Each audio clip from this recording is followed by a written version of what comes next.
You are listening to the Ready PDM Network.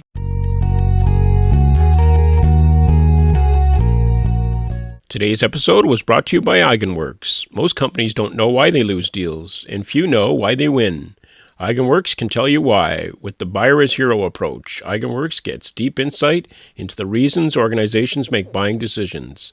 The product, promotion, and sales insights provide Eigenworks clients with a significant competitive position in their marketplaces. Hello, Ready Product Radio heads, and welcome to another exciting episode of Ready Product Radio. This week we have a special treat. We are talking to popular Austin, Texas-based product management blogger Roger Cauvin. We talk about the jobs to be done approach, use case versioning, and the perennial product management challenge, prioritization. Ready Product Principle number 20 is borrowed from Roger. Value experiences over functionality, empowerment over ownership, and focus over features. Enjoy the show. Are you ready? The most helpful way we've thought of it so far is that we actually hire products to do things for us. And understanding what job we have to do in our lives for which we would hire a product is really the key to cracking this problem of motivating customers to buy what we're offering. So I wanted just to tell you a story about a project we did for one of the big fast food restaurants. They were trying to goose up the sales of their milkshakes. They had just studied this problem up the gazoo. They brought in customers who fit the profile of the quintessential milkshake consumer. And they'd give them samples and ask, could you tell us how we can improve our milkshakes so you'd buy more of them? Do you want it chocolatey or cheaper, chunky or chewier? They get very clear feedback. They would then improve the milkshake on those dimensions, and it had no impact on sales or profits whatsoever. So one of our colleagues went in with a different question on his mind, and that was, I wonder what job arises in people's lives that cause them to come to this restaurant to hire a milkshake. Dr. Roger Cauvin. He's voted one of the all-time top 150 technology heroes for his work in creating and steering agile software development. He co-authored the Manifesto of Agile Software Development and the Declaration of Independence, created the first Agile Software Development Conference, co-founded the Agile Project Leadership Network, served on the board of the Agile Alliance, designed the Crystal family of Agile methodologies, and co-founded the International Consortium for Agile. 3 of his books have won Jolt Awards and have been listed in the top 100 best software books of all time. And he certainly receives good feedback on all his presentations and workshops that he performs throughout the world. So a lot of people are familiar with the business plan, and the Lean Canvas is a more condensed version of the business plan. So the idea of the business plan is to take your big vision, your big idea, and try to distill it down into something that you can communicate with other people, something that you can use to model your business. But the problem is that the format is all wrong. It's too long, it's too hard to write. And the Lean Canvas is a one-page summary of what the people in your business plan. Okay, Roger Cauvin, welcome to Ready Product Radio. This is a real treat for me. I've been following you for years online, reading your blog, and real treasure to have you on the show. So I very highly doubt that there's listeners of this podcast that don't know who you are. But just in case somebody crawled out from under a rock today and is listening to this podcast, why don't we start with you giving an introduction of yourself? Sure. So I'm a software product manager, and I like to say that I have sort of 3 values that I emphasize in product management, and that's experiences over functionality, empowerment over ownership, and focus over features. Nice. And that's sort of the values that I apply in my product management. And I have a blog that I contribute to sometimes, and it's blog. And the URL is blog.cauvin.org. That's blog.cauvin.org.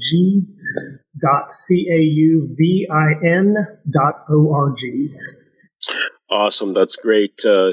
Thanks, Roger. So what just to level set here, Roger, what the Ready Product Radio podcast is all about is helping people, product people of all disciplines, not just product managers, entrepreneurs, developers, product owners in the agile world, help them face the many challenges that come up on their product journeys. So I'm really excited because I know, having followed your blog, the wealth of experience that you bring to the conversation here.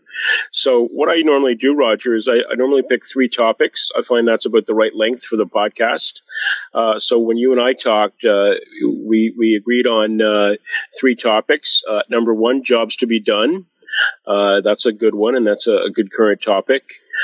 2, use case versions, which I find intriguing. Haven't talked about that before. And then 3, the classic perennial issue of any product person, prioritizing.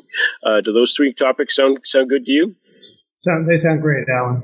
Okay, great. So why don't we just dive into topic number 1? So jobs to be done. So I'm an old guy, Roger, probably a lot older than you. I wish I could say I have gray hair, but actually I've got none. When I went through pragmatic marketing training in 1997 in San Francisco, we weren't talking about jobs to be done. We were talking about personas. So I'm an old dog trying to learn some new tricks.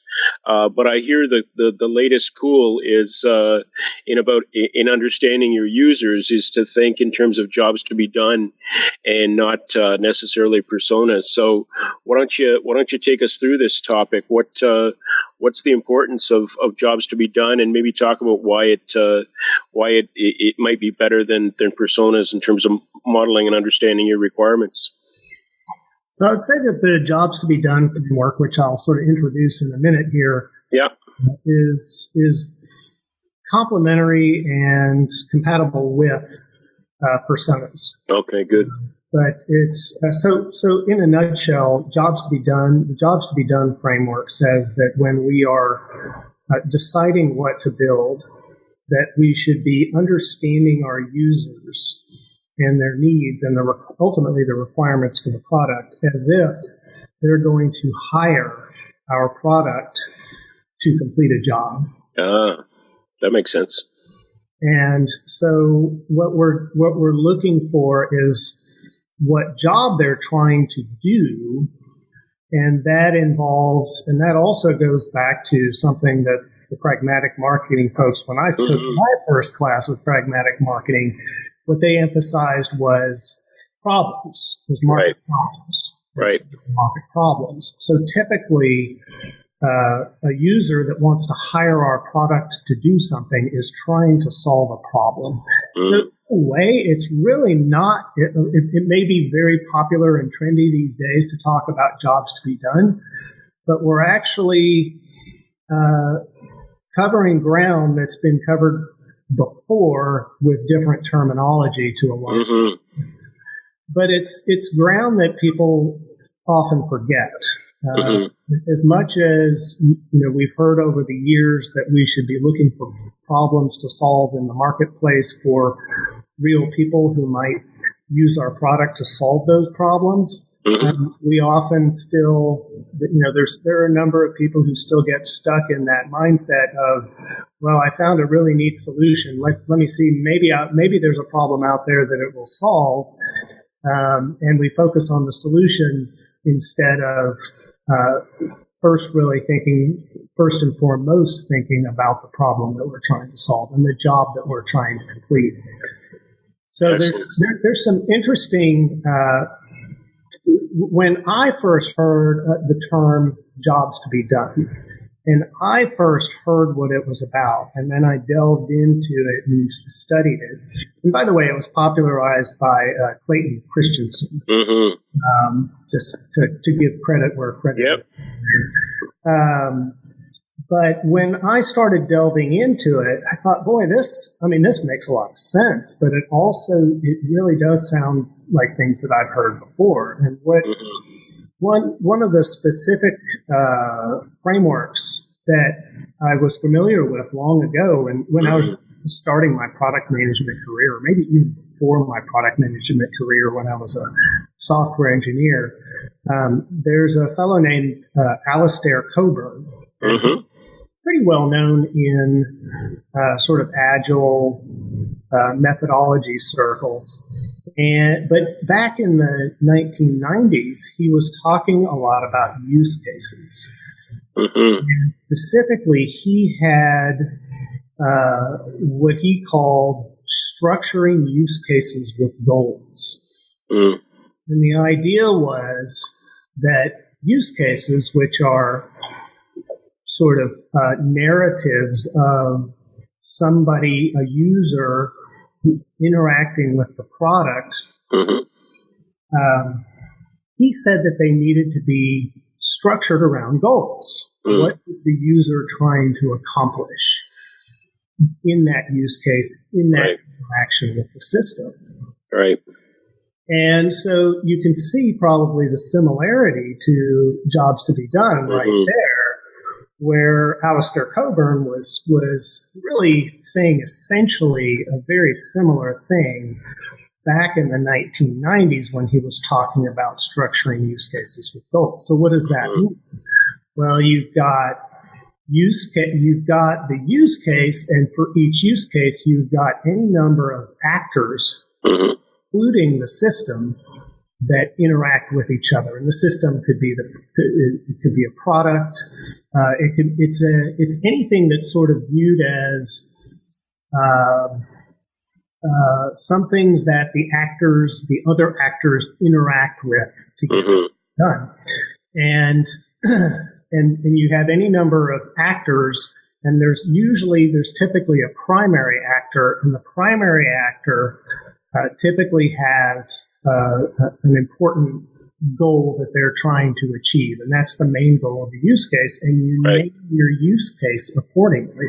If they're trying to buy something online, buy a hammer online, then the use case is buy hammer, because that's what they're trying to accomplish. And again, you can see that in the Jobs to Be Done terminology, you would be saying that they are hiring the product to help them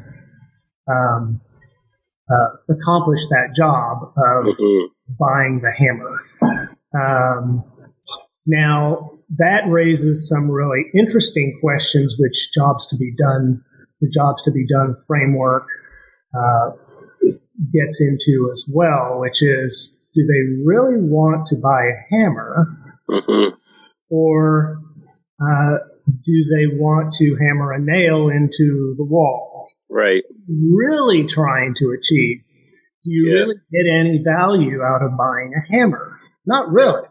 That's not really what you're trying to achieve. That's not the job you're trying to get done. It's the old, I forget who said it, whether it was Kotler or whatever, but people don't buy drills, they buy holes. That's right. And I just happened to choose another hardware tool there. Right. But that's exactly the similar the similar concept. So that's where you get into asking why and continually thinking, well, what are they really trying to achieve? They may say initially, you might interview a customer and they might say, well, I just want to buy a hammer. And the challenge is to understand what they're really trying to do once they buy that hammer. So you continually ask why. But the same thing was the case with Alistair Coburn's structuring use cases with goals. There was this idea of nested use cases, or use cases with sub-use cases. And so you had goals with sub-goals. You always wanted to be looking for, ultimately, you needed to keep in mind sort of the business level use case, the business level goal, which is that sort of almost that ultimate goal that they're trying to achieve. And that use case could be a very extensive use case that encompasses multiple other use cases. And each of those other use cases that it encompasses represent sort of secondary goals that are just needed in order to be able to accomplish the highest goal. maybe like milestones, if you were to think about it that way. They're points. If you're climbing the mountain where you're going to jam in a piton, but you're still not at the top yet, kind of thing. Sure. Mm. And it's always important to keep in mind that those milestones, those steps, or sort of those sub-use cases or groups of steps, they're designed. They're not necessarily. There can be multiple ways of skinning that ultimate high-level use case cat, so to speak. And any of those sort of lower-level sub-use cases that you're using to achieve that higher-level goal, those are design choices that you're making. It's important for product managers in particular to remember that they're in the design space, specifying that those sub-steps and sub-use cases that need to happen in order to accomplish that high-level goal. And so, it's obviously important there to have somebody who has sort of interaction design expertise. Right. That's not always the product manager.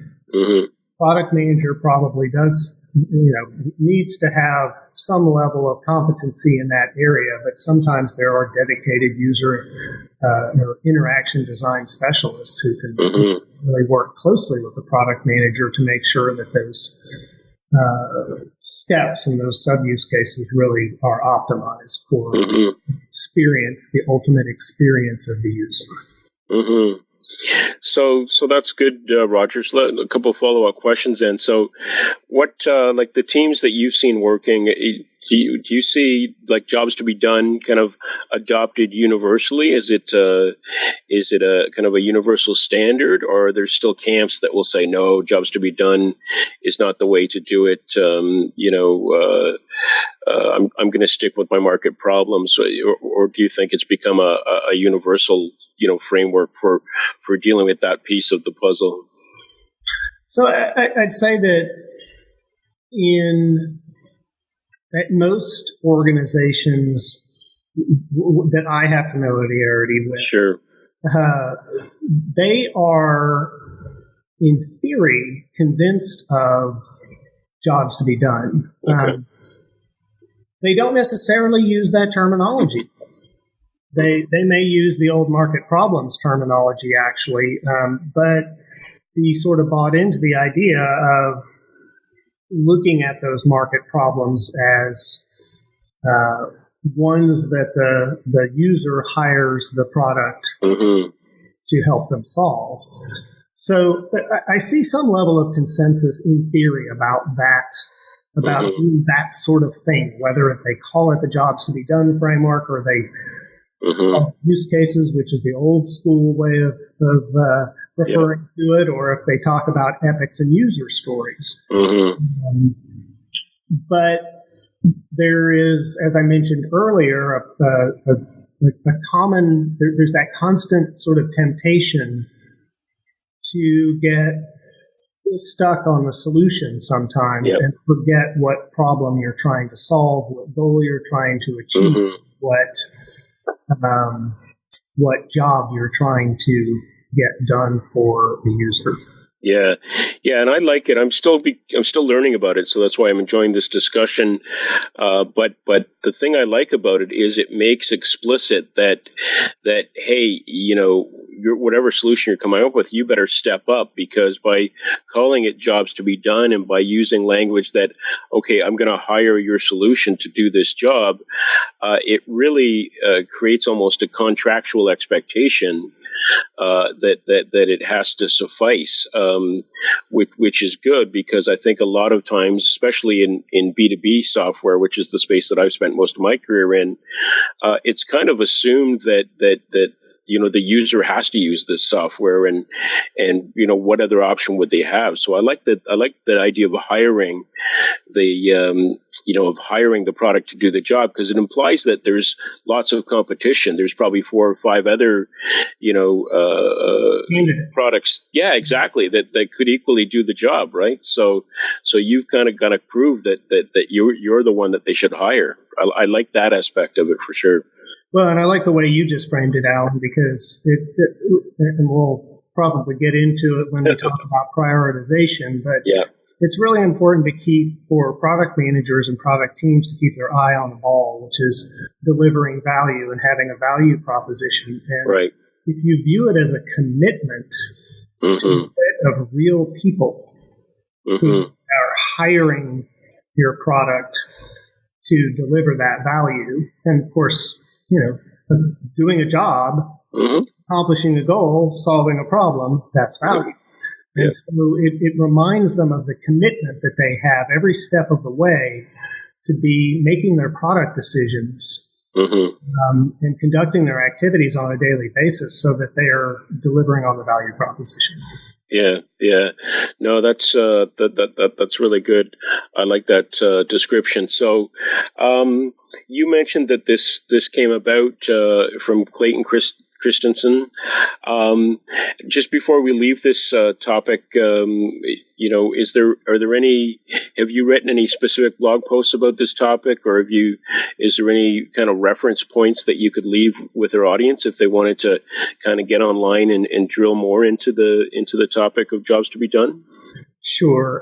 So Clayton Christensen's site, I don't remember what it's called exactly, but if you just look up jobs to be done, and it's kind of one of the top sites. And then if you also look up structuring use cases with goals, you'll find old school wiki looking web page with Alistair Coburn's thoughts on structuring use cases with goals. And so it's well worth the read, especially for the more analytical types, because it really kind of gets into the structure of the use cases and all the different terminology and how it all fits together. One thing that I did want to mention as we sort of maybe transition before we transition into our next topic, because it's related, is this notion of non-functional requirements. Right. So when we talk about whether it be structuring use cases with goals or jobs to be done, we can talk about that those things in terms of sort of functionally what we're trying to achieve. When we say buy a hammer, that's a functional goal, right? There's an activity that we're accomplishing. But typically, when we hire a product to do something, we have all sorts of other criteria that we're applying as to whether the job gets done right. What does it mean for the job to get done right? And that's where you attach all of those other criteria. And those, at least in my view, represent the non-functional requirements that you are attaching to the overarching functional requirement that you're trying to achieve. Similarly, in structuring use cases with goals, there's this idea of attaching those non-functional requirements to each of those use cases. So again, there's that parallel there. Nice.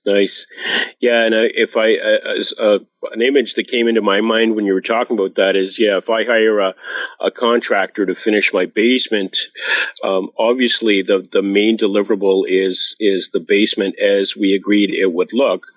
But for example, I expect that contractor to have cleaned up after themselves.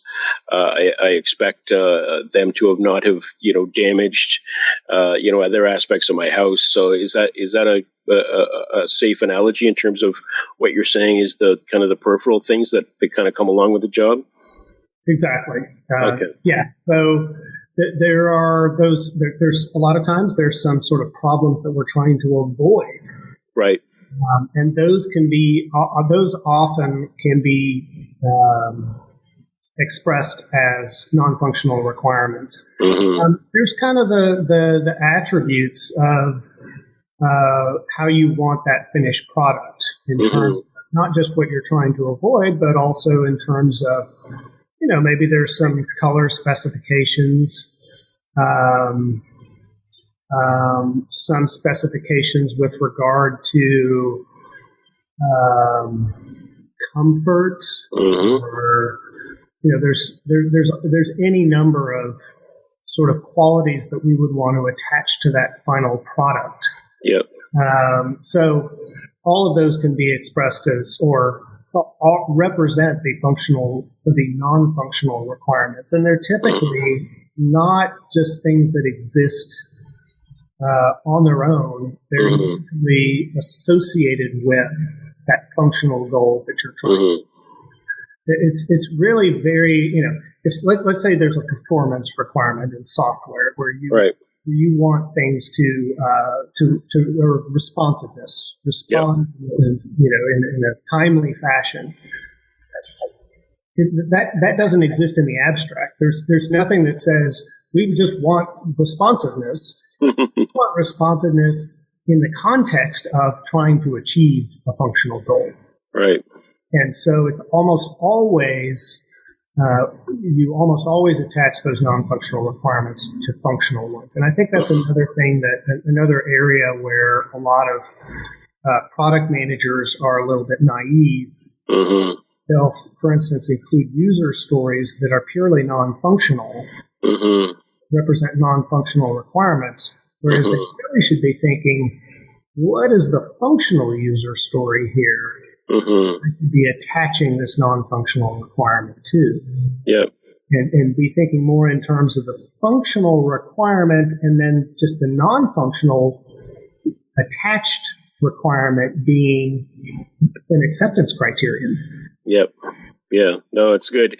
And I don't know why, it's just the way you're talking, Roger, these images keep coming into my mind. So on that one, what I was thinking about was Victorian era architecture, whereby you're right, if the people aren't sticking close to the functional requirements when they're looking at their non-functional requirements, you can end up with lots of unnecessary for the job to be done ornamentary elements of the product, right? In Victorian architecture, we can imagine gargoyles and all kinds of different pieces that are layered over a building, but they don't really add to the functionality of the building. They're purely aesthetic. So, is that a fair analogy or no? Well, I do think it's an interesting look at taking gargoyles. Yeah, it does make you wonder about focus and simplicity at the very end, right? And to what extent do you want to infest your product with gargoyles? Yeah. To what extent does that actually enhance the user experience? And to what extent does it detract from the user experience and the job that they're trying to get done? And I think it may vary to some extent. Sure. Depending on, and that's where the personas may come in to play there, because when you're trying to create an experience, you're thinking about all of those. I mean, those gargoyles could be contributing to delivering value in terms of non-functional requirements, the experience they have of observing those gargoyles. Yeah, or a sense of safety if you think those gargoyles are protecting you somehow. Yeah, I got you. Yeah. Good. That's great. The last comment I'll make on what you're saying, I really like the fact that, Roger, that you're not here just talking about the latest buzz terms and whatnot. I like that you're making reference back to the history, because I've had the same feeling having been in this for like 20 years, there's new fads and methods that come up. But a lot of times the fundamental principles that they're based upon are things that have come before. And it can still be valuable to look back and look at some of those earlier approaches, because the principles are still in effect today. Would you agree with that? Absolutely. Okay. I do think that there are cases where we don't give credit where credit is due, maybe to the newer trends, but I think a lot of times it's the other way around, that we don't recognize that a lot of this stuff has already been than before. Yeah, cool. In terms, yeah. Yeah, so why don't we transition into topic number 2, Roger? So I'll be honest with you. This is not one that I've used much or had much experience with, so I'm kind of intrigued. So talk to me about why we might need use case versions and how we go about managing these things. It's a very interesting topic. Okay, so in the sphere of Agile especially, but just in general, when we're trying to, as product managers, to break things down into manageable development activities, into manageable chunks. Yep. And we're doing sprint planning or iteration planning in the older terminology for Agile. We have choices as to how we break things down. And what typically happens if you have, let's instead of talking use cases for the moment, I'm going to kind of switch to the more Agile terminology of epics and user stories, where a user story is essentially a story of how a user accomplishes something. It's very similar to a use case, but it's typically expressed as a placeholder almost for a summary of, okay, this is what the user is trying to accomplish. This is what we're going to enable the user to accomplish. Here are some acceptance criteria that we attach to it. Right. But then there's this notion of an epic, which is a very long story. And the epics are where we're able to say what ultimately, as we discussed before, what ultimately is the user trying to achieve here. And we can have epics that are decomposed into user stories. So the high-level epic might be managing the finances of a corporation. And then we might break that down into all of the functional pieces of that, whether it be filing taxes for the corporation, whether it be managing the payroll, and all of those facets of the finances of the corporation. And we can break these down functionally along those lines. What ends up happening when we do that is and it's not that it's always a bad thing, sometimes it's appropriate. Sometimes when we break things down along functional lines, we forget what the epic is all about. We start focusing our iterations on these specific functional pieces while not keeping in mind how the high-level epic, how that high-level business goal, how what we're working on right now fits in. And I would say even further than that, with Agile, the Agile mindset, essential to the Agile mindset, is this notion, in many cases, that we need to deliver something that encompasses the full breadth of the functionality that we're trying to deliver. That to the extent possible, if we can have an end-to-end system that manages the entire finances of the corporation, at least contributes a bit to the filing of taxes, makes a preliminary stab at implementing the file taxes user story, a preliminary stab at implementing the managing payroll user story. And all of those different facets, then we can and deliver something at the end of each iteration that encompasses that entire set of functionality that rolls up into the high-level functionality that we're trying to deliver. That is to a large extent the essence of the Agile mindset, because in the waterfall days, what we did is we said, well, I'll build this piece, and then I'll build this piece, and then I'll build this piece, and then I'll put them all together. It all fits together in a coherent way and and that it all integrates without difficulties. Mm-hmm. But what we're doing with Agile is saying that doesn't work. And one of the essential things that we need to do as an alternative is to be integrating the functionalities Mm-hmm. constantly, so that we're keeping our eyes on the ultimate that ultimate goal that we're trying to achieve and the ultimate user experience, and so that we can deliver something to the users or to at least to kind of internal testers and users very frequently, such that they could actually use it and see, is this delivering the value that it's promised to deliver? And if it's Mm-hmm. if it's just doing one piece, Mm-hmm. then we don't have the context anymore of, okay, is this going to work when it's all pieced together? Mm-hmm. So that brings us to use case versions, because we were what I was contending here is that breaking things down along functional lines and splitting your user stories and epics along functional lines Mm-hmm.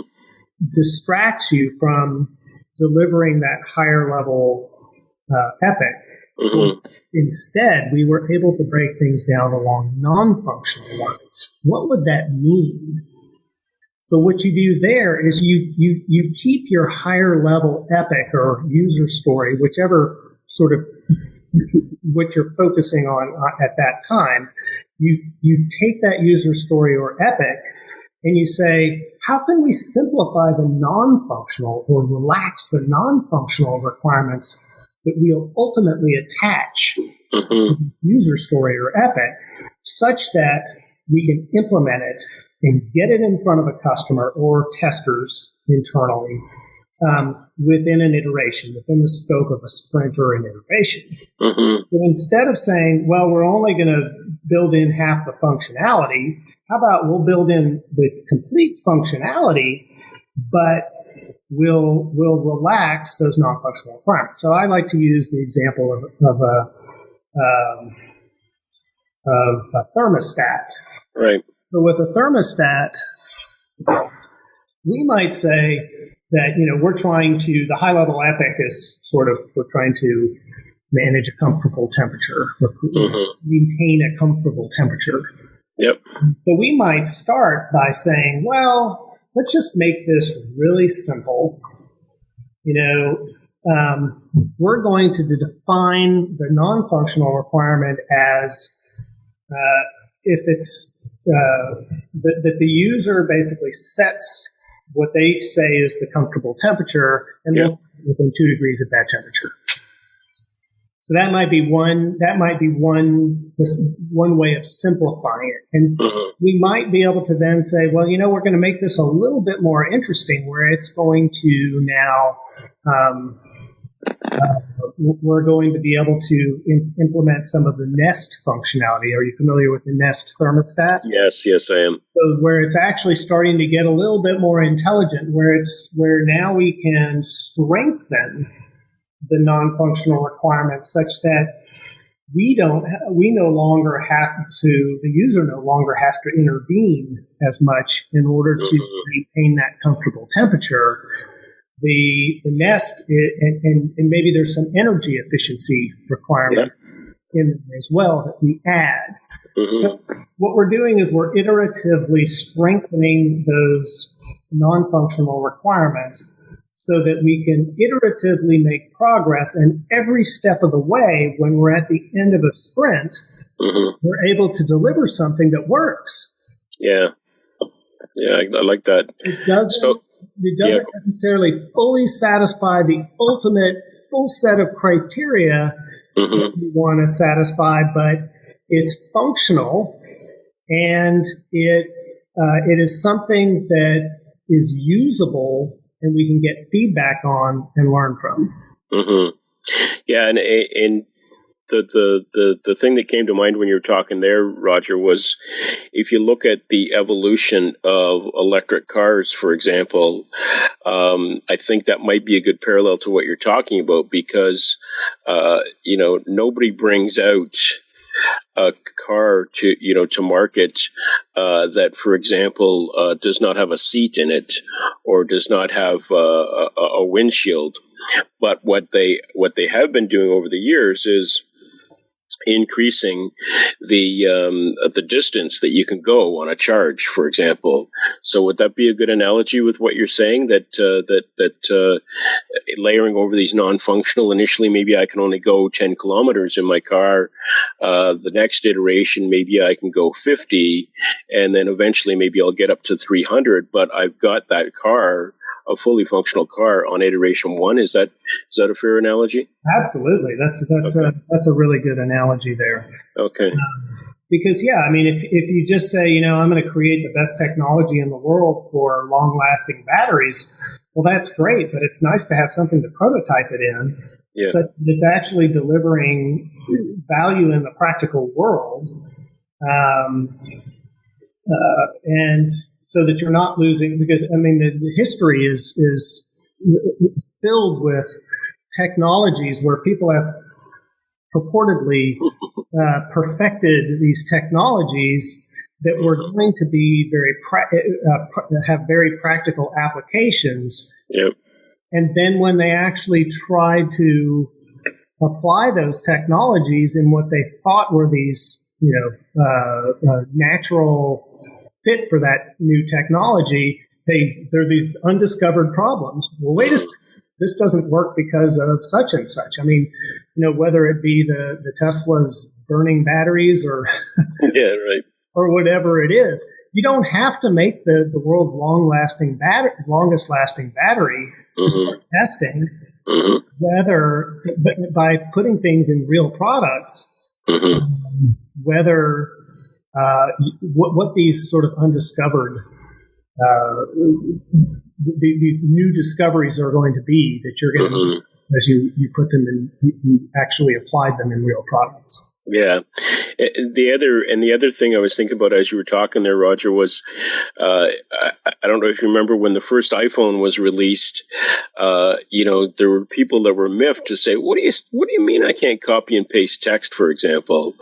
And I think that's a good analogy to what you're saying as well, which is if you look at the way Apple releases products, they do take a very iterative approach, but they usually knock it out of the park in terms of, like you say, conveying that big picture so that they can get the users bought in to say, okay, I see where they're going with this, so I'm going to jump on board. Would that be a fair second analogy to use there? Well, I think it does. It raises some caveats, actually, in my mind, which, it's fair, but it raises some caveats. And, people could very easily be concerned that employing this approach, you kind of have these half products in a way that you're delivering, because, the part of the goal here is to deliver something real into the hands of users, ideally, or at least some kind of internal users who can provide some feedback.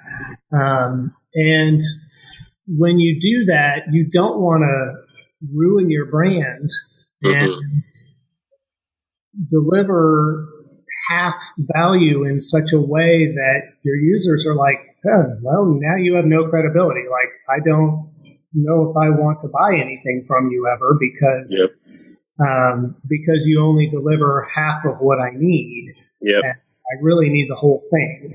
Yeah. So you always kind of have to be careful about that. But you alluded to this idea that if you frame it correctly, if you frame expectations correctly, right, you're able to say, hey, kind of look, this is kind of where we're going, or it's kind of even built into the product maybe where they can see where you're going with it ultimately. Yeah. And they have some level of trust that if you're delivering incrementally, that you are going to eventually reach the more transformative product. Yeah, and the counter example that I'll use, which was another fun one from Google, was Google Glass.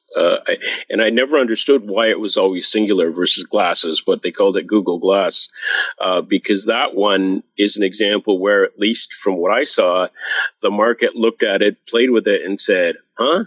You know what I mean? They didn't, on that first iteration, they didn't seem to see what it could become. I don't know if you'd agree with that or not. Well, I totally agree. And I think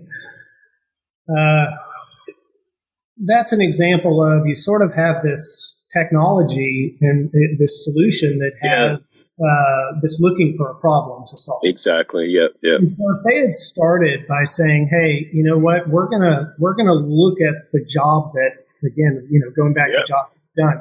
Yeah. What would somebody hire these glasses to do, or this glass to do? Yep. And what immediately came to mind for me was maybe an application in the medical exactly. With surgeons or something like that. Mm-hmm.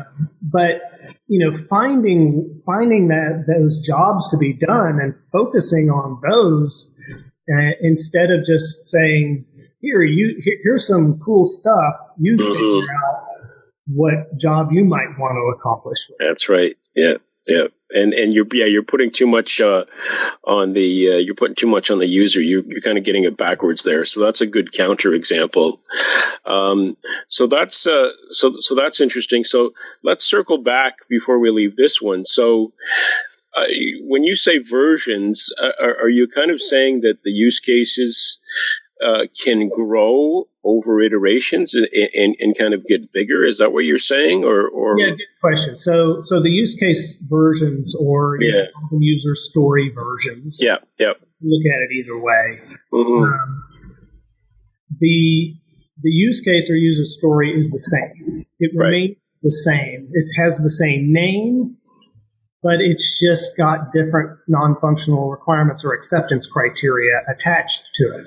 Okay. Iteratively strengthened over time. So that's why I say there are multiple versions of the use case. Got it. So version 1 is the simplest version with the most relaxed non-functional requirements criteria. Version 2 is a little bit stronger in terms of those acceptance criteria, and version 3 might be the final version of that user story, let's say, and it's got the strongest acceptance criteria attached to it. So that's what I mean by versions. Yeah, no, that makes a lot of sense. And let me ask you this question before we leave this one, Roger. Is there a job within the team then to make sure that we're not entering into that? Because let's say we're in, version 8 of a use case.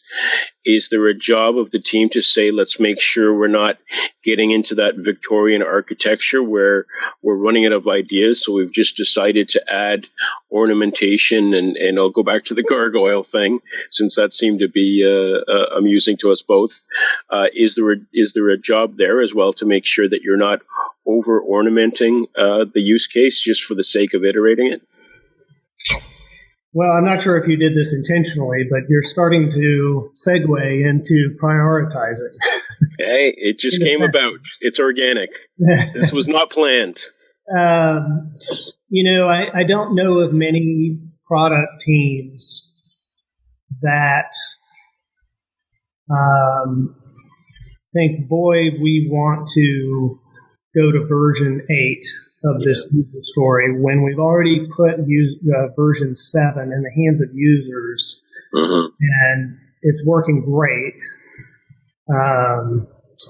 Although there's always that, perhaps that developer who says, well, I just want to add this really cool feature on top of that.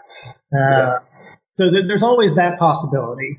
But I'd say that most of the time when the team is looking at all the things that they need to accomplish, all of the bug fixes, everything like that, they're feeling kind of overwhelmed, and it's in my experience, it's generally pretty easy to say, you know what, we're not going to do version 8 on this user story. Version 7 was really good. Yep. And we've got like things breaking left and right on the rest of the product that we're going to prioritize. So okay, good. Well, that's a good transition then, because I want to respect your time, Roger. So let's talk about the third topic, and this could be on the the 10 commandments of product management. I'm sure, or anything in business management really, which is prioritizing. So talk to me about your perspective on prioritizing and how to get it right. Yeah, so and I'm not sure if you read this blog post or not, but one of my more recent blog entries was on this topic, and it was specifically on this notion of using scorecards or spreadsheets for prioritizing. Mm-hmm. Basically, criticizing that approach. Yep. Now, it's an approach that I myself have used. So, me too. Yeah. So I don't, I'm not trying to offend anybody here. I think most product managers have probably, and some developers and some executives even have probably had this, at some point had this idea where, we're having we're struggling here to agree on priorities. It's not always a struggle, but sometimes this is kind of there's a political motivation where, if we can just get everybody to agree on priorities, why don't we make it objective? And to make it objective, we have criteria, the evaluation criteria that we apply to prioritizing all the different ideas that we have. Yep. And we'll weight the criteria, and then we'll apply scores. Right. And a number will be calculated. Exactly. Well, we've got this, we can create this magic spreadsheet where we put all the criteria as columns. Yep. With the leftmost column being each idea that we have. And those ideas could be features, they could be user stories, they could be experiments, they could be themes for a roadmap. Whatever they might be, whatever those items might be, we have the different criteria in the columns to the right, and then the ultimate right-hand column is, as you said, the computed score. And we have some magic formula that weighs all of the different criteria appropriately, and yields the ultimate score. And so, we just prioritize along those lines.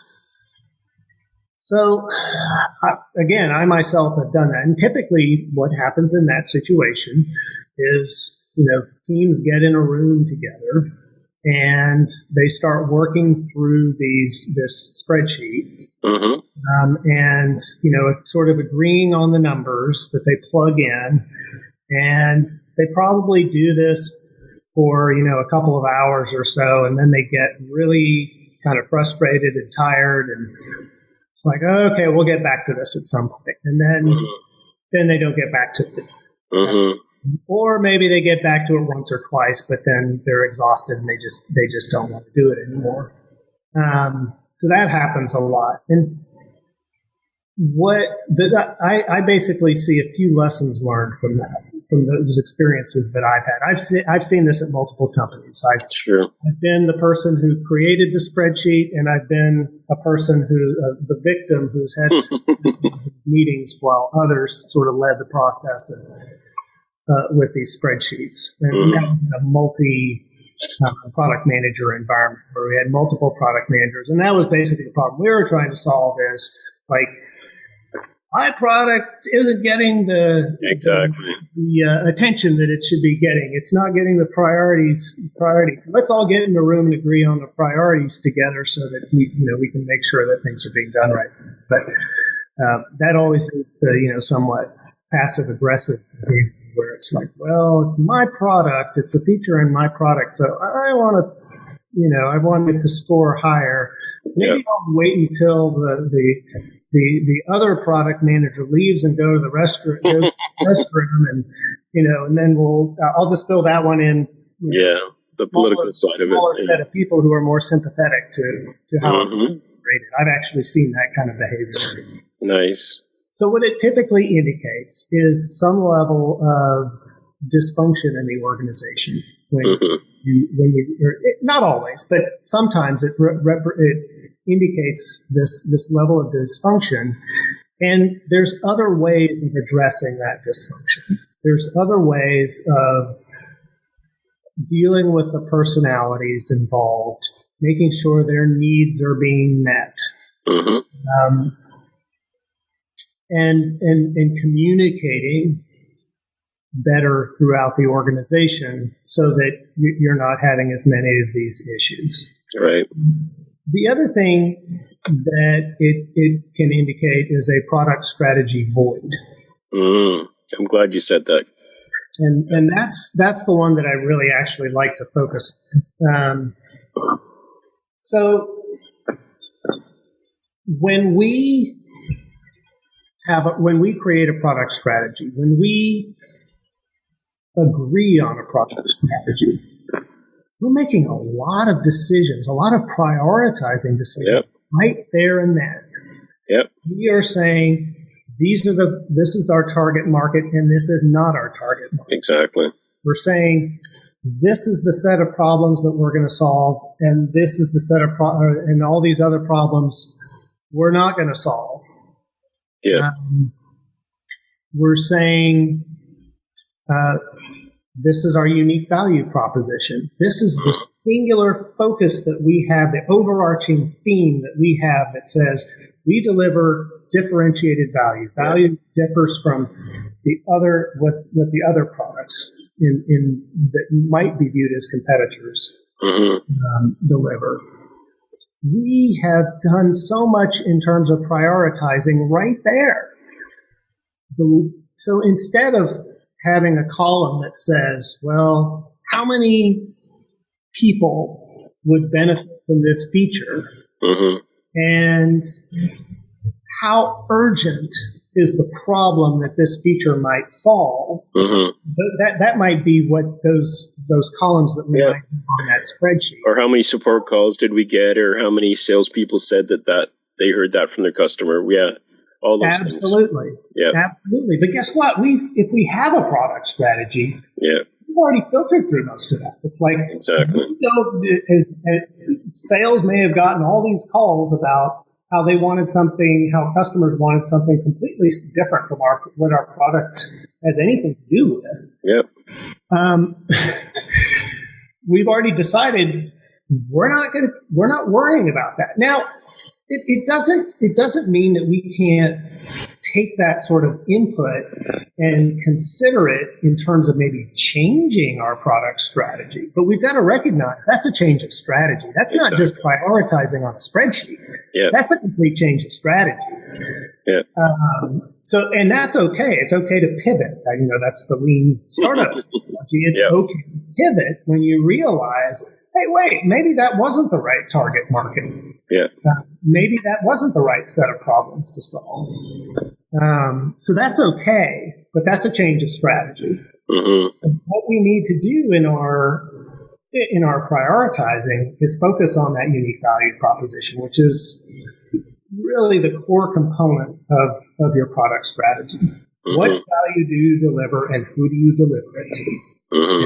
Differentiated from the competition. If you can all agree on that, boy, a lot of those prioritizing decisions just fall naturally out of it.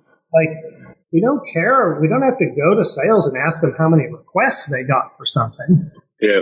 Instead, we're like, okay, to what extent does this support the unique value proposition? And that's our main criterion. You always kind of have to look at level of effort and maybe use use case versions to figure out how you can iteratively get where you need to get the feature, break the feature down into something that's more in a time, in a time chunk. But again, it's really the support for the unique value proposition that you're nearly the sole criterion that you use for prioritizing decisions. Now, there's one that I sort of added to that in the blog entry that I wrote that I think actually is important as well. Not nearly as important, but still has some importance. And this is where it's very controversial and people are going to disagree with me. But, I went to developers sometimes and, we were in our sort of sprint planning or just a daily stand-up. And it's like, well, both of these will support the unique value proposition. Yep. Which one should I do? And I'm like, well, which one do you want to do? Mm-hmm. I actually think that is a legitimate criterion for prioritizing. Mm-hmm. It's more of a tiebreaker, but it's a factor. Yep. And it's part of treating people as human beings. It's part of treating your product team as human beings and empowering them to do things that they're passionate about and that they like to do, and they'll be more productive, and you'll get more done as a team if you foster that sort of or cultivate that sort of culture. Mm-hmm. Yeah, no, that's good, and certainly it's something I've did comments on LinkedIn a lot and whatnot. That often I see a strategy void, as you said, and boy, it's really tough, like you say, to use any kind of tools, whether it's a prioritization spreadsheet or anything else. If you don't have a strategy, then you're in trouble. And as you say, the main value of the strategy is it filters out all the stuff that you don't need or want to do, right? And gives you that focus. So yeah, wise words there. I could take a picture. I've got this mug years ago, Roger. It's a Dilbert mug, and on one side of the mug it says "Company without a strategy," and Dilbert's sitting there, and the phone's ringing, and the little bubble above Dilbert's head says, "What should I do?" Right? And then the other one on the flip side says company with a strategy. Phone rings. Dilbert picks up the phone and says, "No, we don't do that," and hangs up right away. And like you say, how much energy, when you magnify that over, let's say 500 people in an organization, how much energy are you saving by having that level of clarity? Any advice in terms of, like a product manager that's lacking that strategy? Because I guess you're getting there into, product manager having to go to the business executives and say, okay, what are your business goals for my product, or any advice on how to fill that strategy void if that's what the product manager is facing? So I actually really like the Lean Canvas tool, which is basically a variation of Alex Osterwalder's business model canvas. Right. Business model canvas is designed to be a single page expression of your product strategy, all the components of your product strategy. And it's really an attractive idea because it enables you to really boil things down and not get too far in the weeds in terms of, huge market requirements, documents, and things like that. To say, okay, we're going to put this all on one page. And it's something that's digestible by executives and really everybody on the team.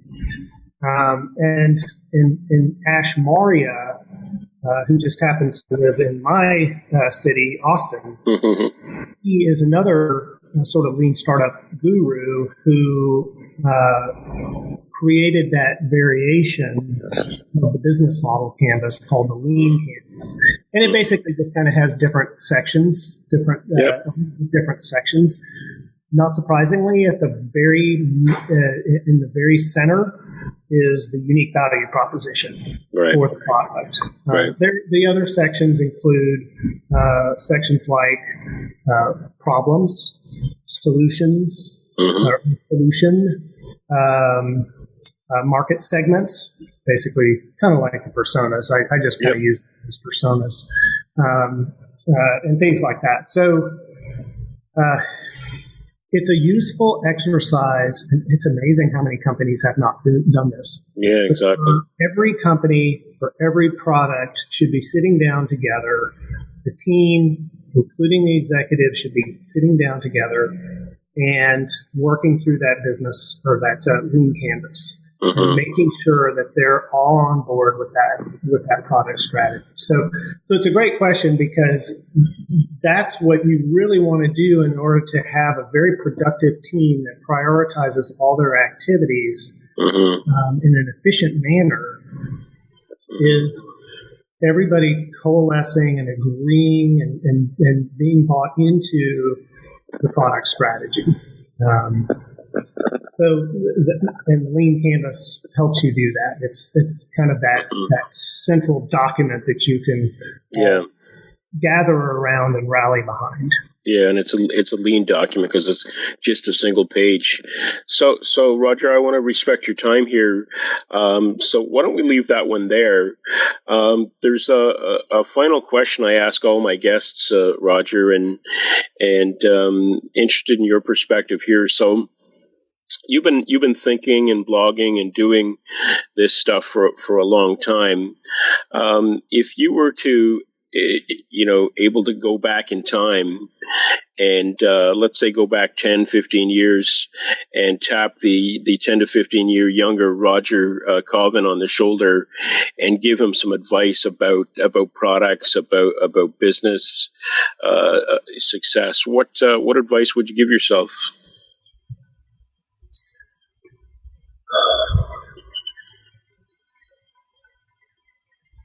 I think I would probably actually say read Ash Maurya's book, Running Lean.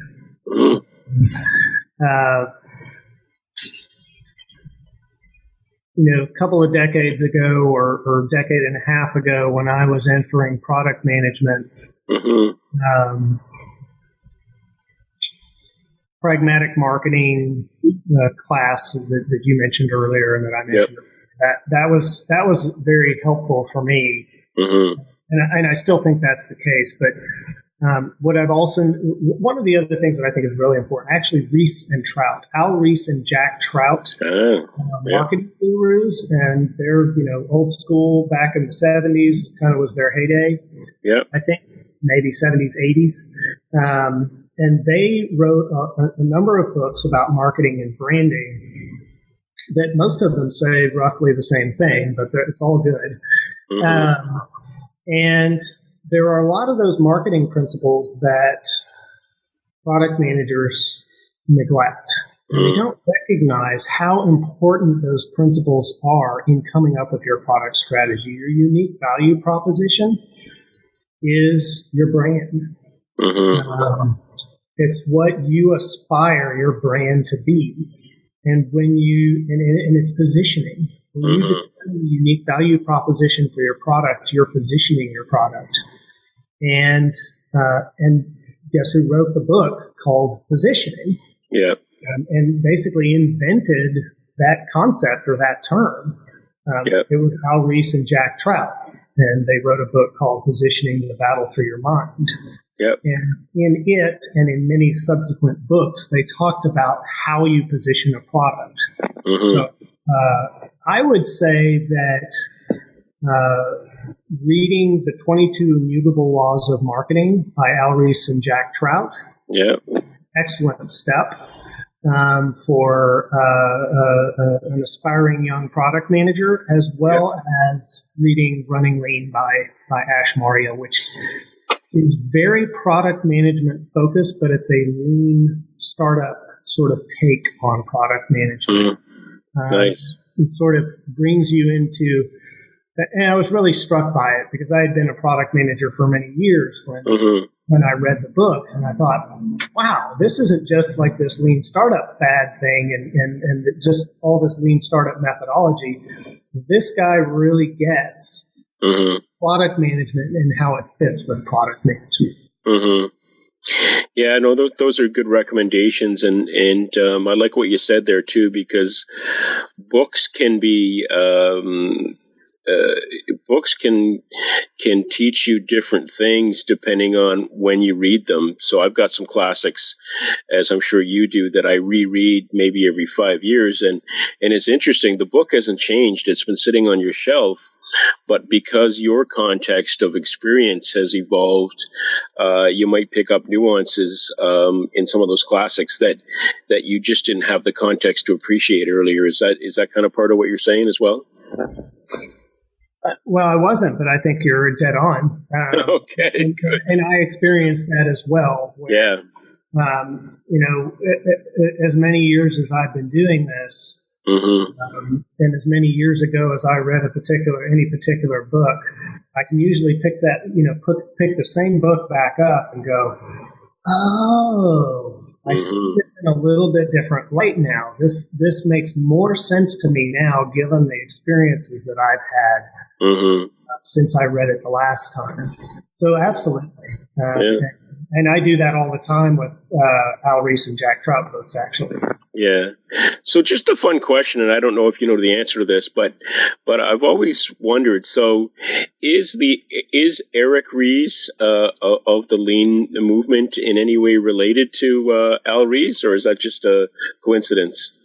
To my knowledge, there's no relation. Okay. Because I've often wondered, is it his kid or his grandson, but yeah, it's interesting. I guess there's just a lot of Rees out there. So Roger, listen, we're coming up on time. Really appreciate all the wisdom that you've shared there. So if somebody is listening to this podcast and they want to follow up on something that you said, or they're like, oh wow, I just discovered this great guru named Roger Cauvin. I want to follow him now as my as my savior through this product management journey. Any follow or contact information you're comfortable sharing with the audience? Well, I would say that please feel free to visit my blog at blog.cauvin.org, blog.cauvin.org. I've had that blog now since 2005, I think. Wow. And so have written quite a bit. I've on all sorts of topics, and that's another one of the fun things that we talked about earlier. How some of the things that are trendy now aren't really so new. It's remarkable how people will blog about something or say something these days on Twitter, for example, and I go as if it's profound, as if it's something new, and I'll go, I think I remember blogging about that in 2006. Let me go back and do a search of my own blog to see what I said about that. So. But I welcome people to comment and to check it out. Yeah, so that's ground zero. And were you writing those earlier posts in Notepad, or did WordPress even exist back then? Or it was Blogger. It's a blogger. Yeah. Cool. Good. Well, listen, Roger, can't thank you enough. Really big fan. I've been following you for years. And I think it's going to be a real treat for our listeners to catch this episode. And there's so much wealth of knowledge you have there. I'm hoping I can get you back on again in the future. And maybe we can pick another 3 topics and dig into them. Sounds great. And I really appreciate this opportunity, Alan. I'm the one who's honored here to be able to be invited and to be able to participate, and I would be happy to do so again. That's great. So just before I leave you, is there are there any kind of public events that you're going to be attending in the near future? Any product camps, any hackathons, or any places in the wild that people are likely to see in the near future? Well, a group of us here in Austin run a meetup group called Product Austin. Nice. We haven't scheduled our next meeting. We typically have semi-monthly meetings. We'll probably have one coming up in April or May, probably more like May. And what we do is we get sort of these, we get people who are not like me. We get people who are not like my co-hosts. We love to come on these podcasts and things like that to to pontificate, but what we do is we like to, for this Product Austin event, we like to get sort of heavy hitters from outside of our city, who are executives of companies, who are authors, and things like that, and who aren't sort of same old people like me. Yeah, yeah. And are we past Product Camp Austin, or is it upcoming, or? So Product Camp Austin, which is different from Product Austin. Sure. A little confusing there. But Product Camp Austin took place, I believe, in February. And another one will take place, I think, in August. Okay, great. So it's a ways away here in Austin, the next product. Okay, thanks, Roger. We'll leave it there. All right. Thanks a lot, Alan. Thank you for listening to this episode of Ready Product Radio, part of the Ready PDM Network. This is when most podcasters ask you to leave a review on iTunes if you like the show. My only request is if you found the show entertaining, inspiring, or informative, please share it with a colleague or friend who may feel the same way. Also, note that the views expressed in this episode do not necessarily reflect my views or the views of the Ready PDM Network. If you want yourself or your product to be ready, then keep your eyes on your markets, your ears to your customers, your mind on their experiences, both good and bad, and finally, keep your hearts on your products. Until next time, thank you for listening. You can contact us on Twitter at Ready Product Radio. That's RDYPRODUCTRADIO. And on the web at www.readyproductradio.com. Gee, mate, what do you want to do tonight? The same thing we do every night, Pinky. Try to take over the world.